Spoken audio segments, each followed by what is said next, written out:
This is Recon EAS here. As you can tell by the title, I'm going to be teaching you how to do the alert test on the WX-268 and the WX-167. They have the same siren test feature that you can do on both of them. So let me tell you how to do it. Alright, so what you gotta do is you gotta hold down these two arrow buttons right here.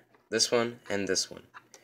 And the one problem is, oops, let me turn it on first. Seems legit.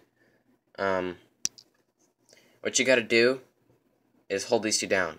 But one thing you want to avoid is making the beep.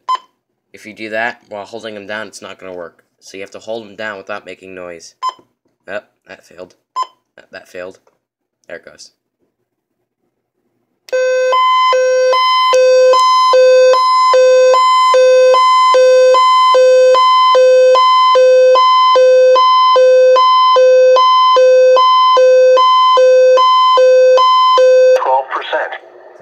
Wind was variable at 3 miles an hour. And then after the alert test, it'll go to the whatever weather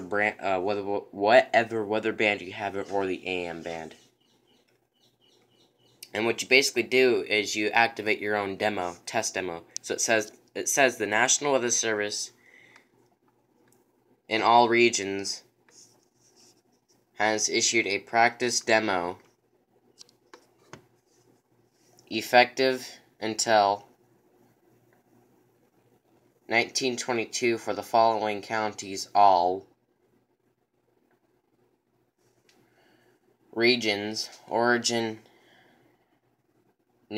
test originator test demo at 2:20 UTC.